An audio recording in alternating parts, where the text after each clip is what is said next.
Magandang araw, Sia Station. Sa Aralin 7, tatalakayin natin ano ba yung mga katangian at tungkulin ng mamimili. Subalit bago yun, ano ba ang kahulugan ng mamimili o ng consumer? Ano ba yung ginagampanan ng mga mamimili sa ating ekonomiya, lalo na sa pag-unlad ng produksyon? Ang mamimili ay ang taong bumibili at gumagamit ng mga produkto at serbisyo upang matugunan ang kanilang pangangailangan at magtamo ng kasiyahan. Lahat tayo ay itinuturing na mamimili sapagkat tayo ay bumibili at gumagamit ng mga produkto at serbisyo upang matugunan ang ating pangangailangan at magtamo ng kasiyahan. Malaki ang bahaging ginagampanan ng mga mamimili sa ating ekonomiya, lalo na sa pag-unlad ng produksyon. Sinusulit ng mga mamimili ang bawat sentimo ng kanilang pagkonsumo, kaya masusi nilang pinipili ang mga produkto at serbisyo na kanilang bibilhin at tatangkilikin. Malaki rin ang ginagampanan o ang bahaging ginagampanan ng mga mamimili sa ating ekonomiya, lalo na sa pag-unlad ng produksyon. So bakit? Ano ba yung ginagampanan ng mga mamimili sa ating ekonomiya, lalo na sa produksyon? Ang kanila kasing pangangailangan ang batayan ng mga producer kung ano uri at gaano karami ang mga produkto na ipoproduce o yung gagawing produkto. Ang pwersa ng mga mamimili ang dahilan kung bakit pinagbubuti ng mga producer ang pagpuproduce ng mga dekalidad na produkto. Ngunit, ang isang mamimili ay kailangang nagtataglay ng mga sumusunod na katangian upang sila ay maituring o matawag na isang matalinong mamimili. So, tingnan natin yung graphic organizer sa baba. So, ito yung 7 katangian para matawag ka na isa kang matalinong mamimili o eksperto sa pamimili ng produkto at serbisyo. Una, mapanuri. Pangalawa, hindi nagpapadaya. Pangatlo, sumusunod sa budget. Pang-apat, makatwiran. Pang-5, may alternatibo. Pang-6, hindi nagpapanic buying. At ang pinakanghuling katangian, hindi nagpapadala sa anunsyo. So isa-isahin po natin. Unahin na natin yung mapanuri. So sa mapanuri, so bago bilhin ng isang mamimili o ng isang consumer ang isang produkto, matyaga niyang sinusuri ang lahat ng bahagi ng produktong ito. So dito pumapasok yung pag-aaral ng mga sangkap, yung pagtingin ng presyo, timbang, at expiration date. So yung expiration date, ito yung takdang panahon kung hanggang kailan pwedeng ikonsumo o gamitin yung isang produkto. So kailangan din, para matawag kang isang matalinong mamimili, hindi ka nagpapadaya. So ang matalinong mamimili ay laging alerto, aktibo, mapagmasid at handang labanan ang mga maling gawain ng mga negosyante at nagtitinda ng mga produkto o serbisyo.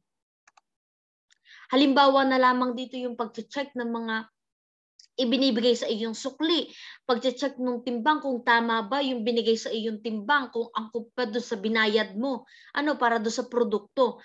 Pangatlo, para matawag kang isang matalinong mamimili, kailangan sumusunod ka sa iyong itinakdang budget. Bumibili ang mamimili ng ayon sa kanyang kakayahan, kaya kahit gustong-gusto nila ang pagkakataon ng mga sale, buy one take one promo, hanggang maaari ay iniiwasan ng mamimili ang mangutang upang ipambili ng mga produktong hindi naman talaga kailangan. So halimbawa, kung ang budget mo lamang sa inyong pagkain sa isang o sa 2 linggo is 5,000 sa inyong pamilya. So, susundin mo yung budget na itinakda para dun sa iyong pagkain. Sa pananamit din, ganoon din sa ibang mga produkto at serbisyo na iyong kinukonsumo sa loob ng 2 linggo. So, ibig sabihin, kailangang sumusunod ka sa budget na itinakda mo para sa pagkonsumo ng mga pangunahing pangangailangan. Pang-apat, makatwiran. So, sinabi ko nga kanina na mahalaga ang bawat sentimo na ating salapi, kaya sinisiguro ng bawat mamimili na kapaki-pakinabang ang mga binibiling produkto. Ano yung ibig sabihin nito? So, kailangan yun yung mga produkto o serbisyo na tutugon lamang sa iyong mga pangangailangan at hindi sa iyong kagustuhan o sa luho bilang isang tao. Panglima, may alternatibo. Ang kakulangan ng supply ng produkto ay nararanasan sa pamilihan. Lagi yan. Kaya minsan, ang dating binibiling produkto ay hindi na mabibili. Minsan, ang kita ng tao ay hindi sapat para bilhin ang isang produkto. So sa ganitong sitwasyon, ang mamimili ay kailangang marunong humanap ng alternatibong produkto o kapalit na produkto na makatutugon din sa pangangailangan. So halimbawa, may gaganaping isang okasyon sa inyong tahanan and then nagkaroon kayo ng kakulangan sa soft drinks. Para painom sa inyong mga bisita. So, pagdating mo sa tindahan, bibili ka ng isang soft drinks and nakita mo na wala na sila noon, naubos na. So, ano yung mga pwedeng ipalit doon sa soft drinks? So, pwede ka bumili ng mga juice bilang kapalit ng soft drinks na produkto. Sa pagluluto naman, kung halimbawa at nakagusto ka na magluto ng adobong baboy. And then pagdating mo sa pamilihan, sobrang taas ng presyo ng karning baboy. So ano yung pwedeng produkto na pwede mong ipalit para mailuto mo pa rin yung gusto mong adobo? Which is adobo. So ano yung mga pwede mong alternatibong produkto? So pwede kang bumili ng karning manok bilang kapalit ng karning baboy sa pagluluto ng adobo. So kailangan bilang matalinong mamimili, so kailangan lagi kang merong alam na alternatibong produkto doon sa mga gusto mong produkto para matugunan yung iyong pangangailangan. Pang-anim, hindi nagpa-panic buying. So sinasabi na ang matalinong mamimili ay hindi nababagabag sa artificial na kakulangan ng mga produkto sa pamilihan. So bakit? Kasi alam nila na ito ay yung mga biglaang mga pangyayari, ito ay mga panandalian lamang. Kung ano lamang yung mga pangangailangan talaga ng kanilang pamilya, yun lamang yung kanilang ikukonsumo o bibilhin. Pang-pito, hindi nagpapadala sa anunsyo. Ang kalidad ng produkto at ang kapakinabangan ng matatamo sa pagbili ng produkto ang isinasaalang-alang sa pagbili ng isang produkto o ng isang serbisyo at hindi yung pag-aanunsyo ng produkto kung saan kilalang tao ang ginagamit sa pag-iendorso. Halimbawa na lamang yung mga pag-endorse na magagamit ng produkto gamit yung mga sikat na mga artista, so hindi sila nagpapadala doon. So ang tinitingnan nila dito is yung quality ng product at yung gamit ng product.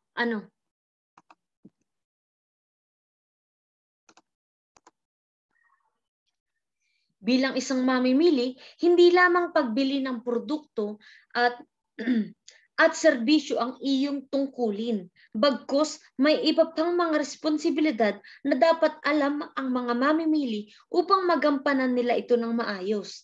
Kapag ang mamimili ay nagagampanan ang kanilang tungkulin, ay nagiging hudyat ito sa mga producer na pagbutihin ang mga lilikhaing produkto at serbisyo sa mga susunod na panahon. Una, yung tungkulin ng isang mamimili o natin bilang consumer o mamimili, yung pagiging mulat, mapagmasid at alerto. So dito, ano yung pagiging mulat, mapagmasid at alerto? Ito ay tungkol sa mga nangyayaring katiwalian at kapabayaan ng mga negosyante at pamahalaan. So kailangan alerto ka or aware ka dun sa mga nagaganap na katiwalian at kapabayaan ng mga negosyante at pamahalaan. Halimbawa na lamang yung hindi pagsunod sa mga suggested retail price. So yung mga batas na pinatutupad ng pamahalaan para maprotektahan ang iyong sarili bilang isang mamimili. Pangalawa, pagkilos at pagbabantay sa pagpapatupad ng tamang presyo na itinakda ng pamahalaan. Okay, yung kasasabi ko kanina.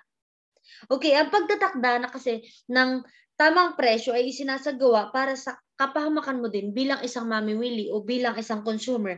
Kaya dapat nilang i-monitor kung ito ay talagang ipinatutupad kasi maraming negosyante ang hindi talaga nagpapatupad ng tinatawag nating SRP. So, ang pagsasagawa ng ganitong aksyon ay pagbibigay alam sa mga mapagsamantalang negosyante na ang mamimili ay handang labanan ang katiwalian at gampanan ang kanilang tungkulin. Pangatlo is yung pagkakaisa upang maging matatag sa pakikipaglaban ng kanilang karapatan. So by the way, so iisa-isahin natin mamaya yung mga karapatan ng mamimili. So ang konsumerismo o pagkilos ng mga mamimili kasi ay upang matamo ang mga layunin at atikain ng mga samahan na nakasalalay lagi, of course, sa pagtutulungan at pagkakaisa ng mga mamimili. Kasunod is yung pagtangkilik ng sariling produkto. Okay, so lagi natin nababanggit yan sa ating previous lesson. So yung pagtangkilik sa sariling produkto, isa rin tungkulin ng isang mamimili. Mas binibigyang prioridad ang pagbili sa mga lokal na produkto upang isulong ang pambansang ekonomiya. Ang lokal na produksyon at industriya ay sisigla kapag ang mamimili ay tatangkilikin ang sariling produkto. Makatutulong pa ito upang magkaroon ng hanap buhay ang mga manggagawa. Next, pangangalaga sa kapaligiran. So bakit naging tungkulin ng isang mamimili o natin bilang consumer o mamimili yung pangangalaga sa kapaligiran? So alam natin kung gaano kahalaga ang mga likas na yaman. Yan, so siya niyo grade 7. Yung gamit halaga ng mga likas na yaman. Ito ay ang pinagkukunan ng mga hilaw na materyales upang para magamit natin sa produksyon. So ano na nga yung produksyon? So ito ay paglikha ng mga produkto. So ginagamit natin yung mga hilaw na materyales upang makagawa ng iba't ibang produkto na tutugon sa ating mga pangangailangan bilang isang tao. Ang pangangalaga sa mga ito ay nasa ating kamay bilang mamimili. Ang pagtatapon ng mga basura sa mga ilog at estero ay dapat iwasan. Bukod dito, ang pagpapanatili ng kalinisan sa ating mga pamilihan, mga kantin at pasyalan ay ating pananagutan. Lahat ng tao ay may kanya-kanyang karapatan na dapat alamin at ipaglaban sa tamang paraan. Dalawang bagay ang dapat isaisip ng mga mamimili, ang kanilang tungkulin at karapatan. Dapat natin kung kailan ipaglalaban ang ating karapatan bilang mamimili. Kaya mahalagang malaman natin ang ating mga karapatan. So isa-isahin po natin yung mga karapatan ng mamimili. Okay, una, karapatan na magkaroon ng edukasyon. So ito'y tumutukoy sa kailangan ang mga mamimili ay dapat bigyan ng pagkakataon na dumalo sa mga seminar, mga pagpupulong, at pagsasanay upang maging isang matalinong mamimili. Pangalawa, karapatang magtatag ng organisasyon. Ano yung organisasyon na yon? Ang pagkakaroon kasi at pagtatatag ng mga samahan ng mga mamimili ay mahalaga upang may mga laga at magbigay ng proteksyon sa mga mamimili kung sila ay naaabuso at biktima ng mga pagsasamantala ng mga iba't ibang negosyante o mga tendera. Pangatlo, karapatan na magkaroon ng pangunahing pangangailangan. So alam naman natin yung mga pangunahing pangangailangan. So ang pagkakaroon ng sapat na supply ng produkto, yun ay karapatan din natin bilang isang mamimili.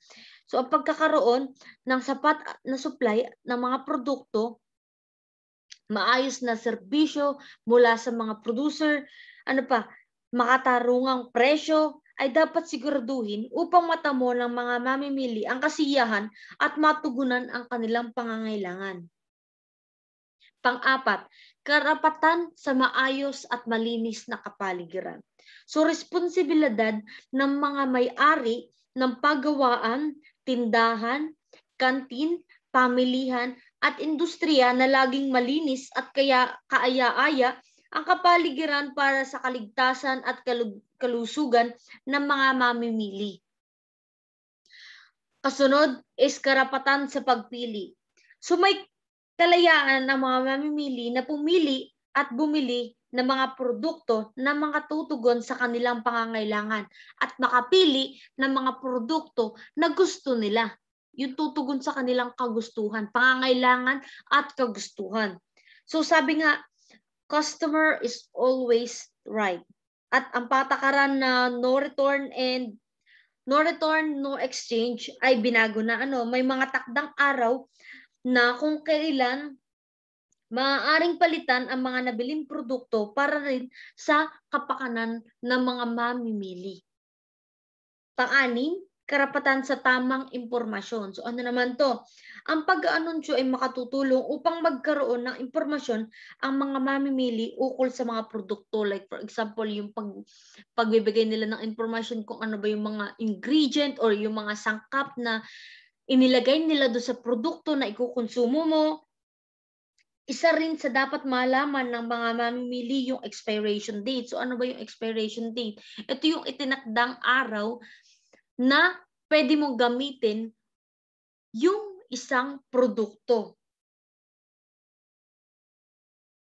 Inaalam din ng mga sangkap, yun sinabi ko kanina, presyo at nutritional value na makukuha mo sa isang produkto. At ang pinakang last, karapatan na magtamo ng kaligtasan. Yan, so connected siya dun sa number 4. So dapat ipaalam sa mga mamimili kung ang mga produkto ay hindi ligtas bilhin at kainin. Ang mga produkto ay dapat ligtas sa mga papaminsalang kemikal at bakterya tulad ng foot and mouth disease, African swine fever, salmonella, para sa kaligtasan ng mga mamimili. Yan. So sa ating activity bilang 7.1 info chart, so para sa gawain ito, tutukuyin natin ang mga katangian ng isang matalinong mamimili na iyong tinataglay. Yan. So pupunan nyo lamang po yung chart na nandyan. So ilalagay nyo dito sa unang hanay yung katangian ng matalinong mamimili. So isa po natin yan kanina, yung 7 katangian ng matalinong mamimili. And then, paglalarawan, so dito naman sa tapat na ito, ilalarawan ang bawat katangian. So ibig sabihin, yan, so halimbawa na lamang yung unang sagot mo dito, yung unang katangian, nilagay natin mapanuri. So ilalagay nyo dito yung katangian ng isang mapanuri na mamimili. So ano ba yung mga tinitingnan niya? Ano ba yung mga chinecheck niya doon sa isang produkto? Tinataglay nyo ba ito? So lagyan lamang po ng check. And then, pag hindi, ay di X. Kung check ang sagot mo, ay magbibigay ka ng sitwasyon kung saan na isa buhay mo ang pagiging isang matalinong mamimili. So yun lamang po yung gagawin sa ating activity 7.1. Sa activity 7.2, magtatala ka ng 5 karapatan na iyong naranasan bilang mamimili at ibibigay ninyo yung sitwasyon na iyon yung naranasan na nagpapakita sa bawat karapatan. So, for modular, of course, ilalagay nyo ito sa inyong answer sheet, and for online naman, is sa inyong Google Classroom. So, dito nyo ilalagay lang 5 karapatan lamang, and then yung sitwasyon na kung saan inaipamalas nyo o naipakita nyo yung bawat karapatan na isinulat nyo dito sa left side. Yan. And then, sa pagtataya, ano yung sa pagtataya? So, siya ay naman ay multiple choice. And then, ito yung last, yung reflection. Bilang mamimili, alin sa mga karapatan ng mga mamimili ang madalas na hindi napapahalagahan? Magbigay ng sitwasyon, isulat ito sa loob ng 5 hanggang 10 pangungusap. That is 10 points for your reflection. So yun lamang po, grade 9. Thank you so much.